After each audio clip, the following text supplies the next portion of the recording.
Livro narrado e elaborado por Cristiane Batista. Se inscreva, deixe seu gostei. Namastê. Duas mentiras contadas por crianças, 1913. Sigmund Freud. Nota do editor inglês. A presente tradução inglesa é versão modificada, sob um título abreviado, da publicada em 1924. Em seu primeiro aparecimento na Zeitschrift, no verão de 1931, este artigo foi o primeiro de vários, escritos por diversos autores, incluídos sob o título geral EUS dem infantilen Seelenleben. Este título foi incorporado à reimpressão de 1918 do trabalho e também inserido no título da tradução inglesa de 1924, posteriormente, foi abandonado. Duas mentiras contadas por crianças. Podemos entender que as crianças contem mentiras quando, assim procedendo, estão imitando as mentiras ditas por adultos. Mas um certo número de mentiras contadas por crianças bem educadas possuem significação especial e deveriam fazer com que seus responsáveis refletissem, de preferência a ficarem zangados. Estas mentiras ocorrem sob a influência de sentimentos excessivos de amor e se tornam momentosas quando conduzem a uma má compreensão entre a criança e a pessoa que ela ama. 1. Uma menina de 7 anos, em seu segundo ano na escola, pedirá ao pai dinheiro para comprar tintas de pintar ovos de Páscoa. O pai recusara, dizendo que não o tinha. Pouco depois, a menina pediu-lhe dinheiro como contribuição para uma coroa para o funeral da princesa reinante, que falecera recentemente. Cada um dos escolares deveria trazer 50 pfennig 6 pence. O pai deu-lhe 10 marcos 10 shillings, ela pagou sua contribuição, colocou 9 marcos na escrivaninha do pai e com os restantes 50 pfennigs comprou algumas tintas, que escondeu em seu armário de brinquedos. Ao jantar, o pai suspeitosamente perguntou-lhe o que havia feito com os 50 pfennigs faltantes e se ela não havia comprado tintas com eles, afinal. Ela o negou, mas o irmão, 2 anos mais velho que ela, e com quem havia planejado pintar os ovos, traiu-a. As tintas foram encontradas no armário. O pai irado entregou a criminosa à mãe, para o castigo, e este foi severamente administrado. Posteriormente, a mãe ficou, ela própria, muito abalada, quando viu quão grande era o desespero da filha. Acariciou a menininha após a punição e levou-a para um passeio, a fim de consolá-la.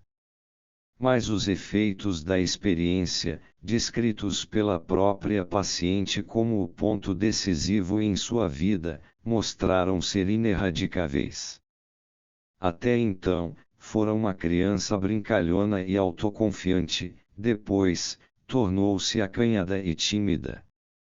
Quando noivou e sua mãe empreendeu a compra dos móveis e do enxoval, assumiu uma raiva incompreensível até mesmo para ela própria. Tinha a impressão de que, afinal de contas, era o dinheiro dela, e que ninguém mais deveria comprar nada com ele. Como recém-casada, acanhava-se de pedir dinheiro ao marido para qualquer despesa com suas necessidades pessoais e efetuou uma distinção não exigida entre o dinheiro dela e o dele.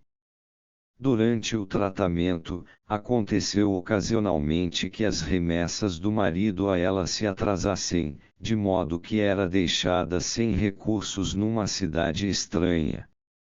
Após haver-me contado isto uma vez, fila prometer que, se acontecesse de novo, ela me pediria emprestada a pequena quantia necessária.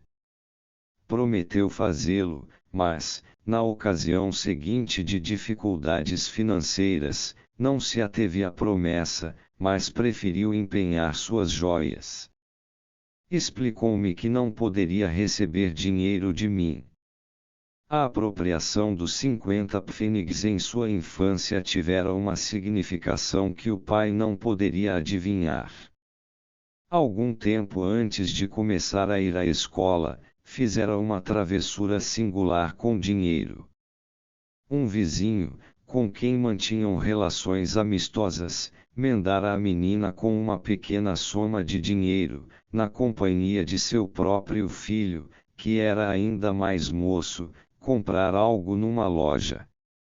Sendo a mais velha dos dois, ela trazia o troco de volta para casa, mas ao encontrar o criado do vizinho na rua, jogou o dinheiro sobre a calçada.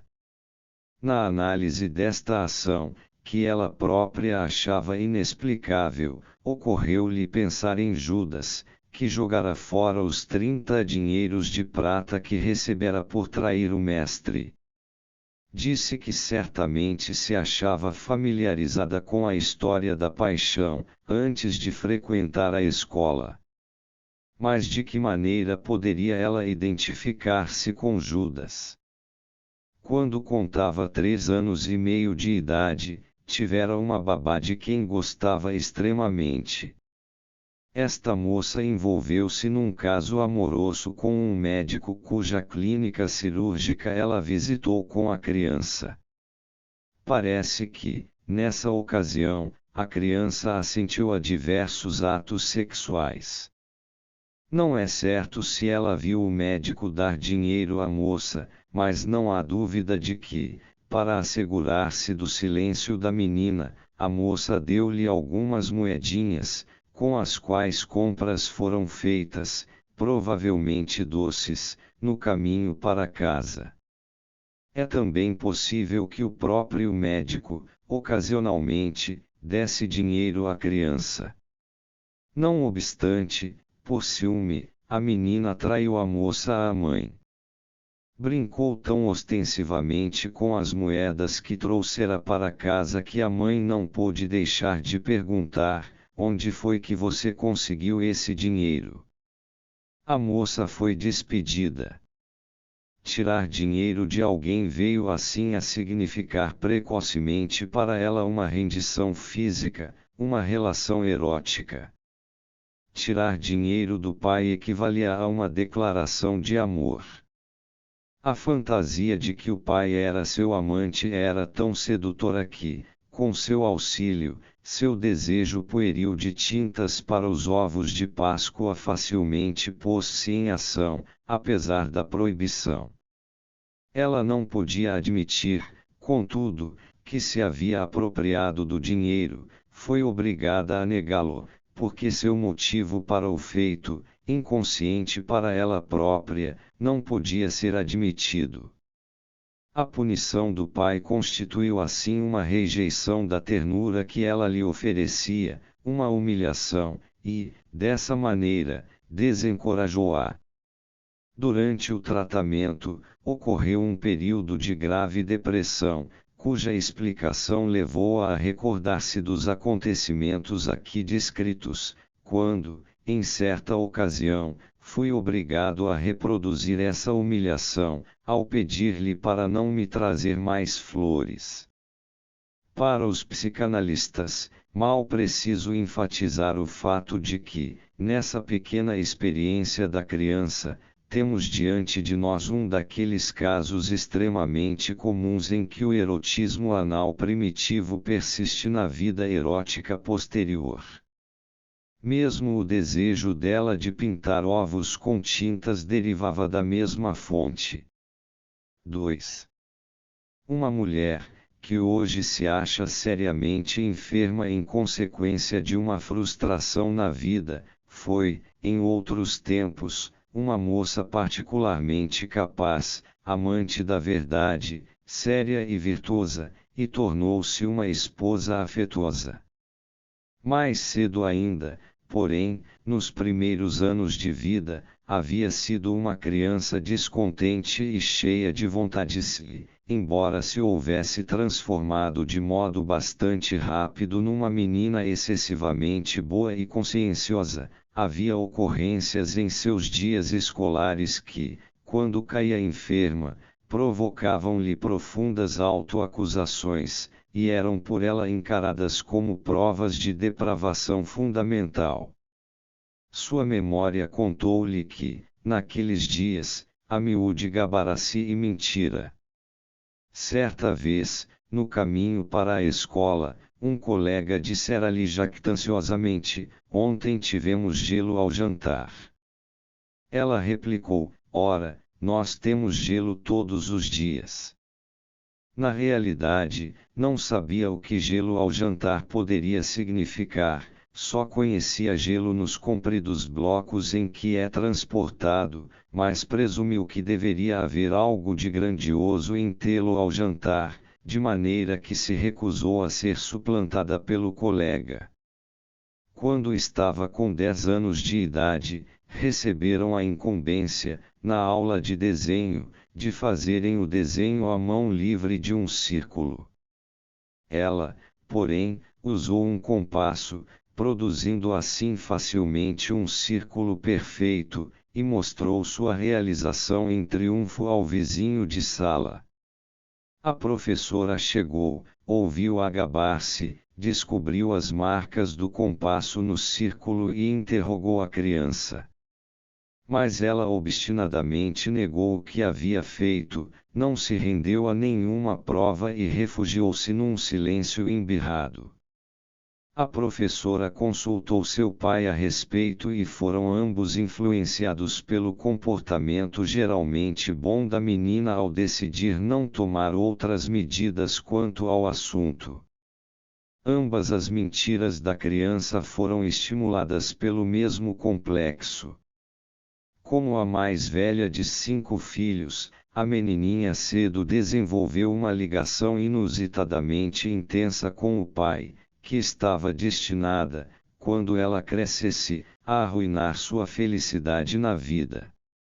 Mas ela não podia mais fugir à descoberta de que seu pai bem-amado não era uma personagem tão grande quanto se achava inclinada a pensar.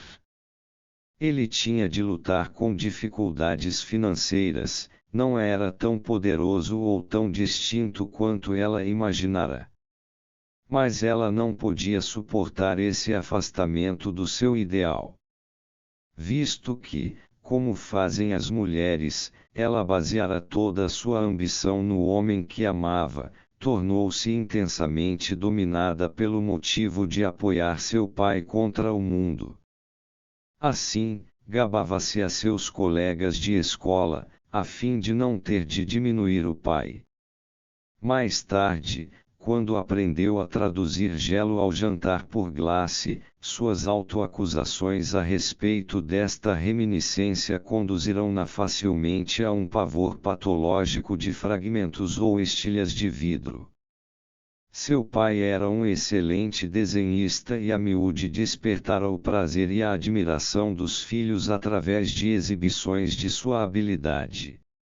Fora como uma identificação dela própria com o pai que desenhara o círculo na escola, o que só pôde fazer com sucesso através de métodos enganosos. Era como se tivesse querido gabar-se: "Olhem o que meu pai pode fazer." A sensação de culpa que se achava ligada a seu afeto excessivo pelo pai encontrou expressão juntamente com a mesma tentativa de burla. Uma admissão era impossível pela mesma razão que foi dada na primeira destas observações, inevitavelmente teria sido uma admissão de seu amor oculto e incestuoso.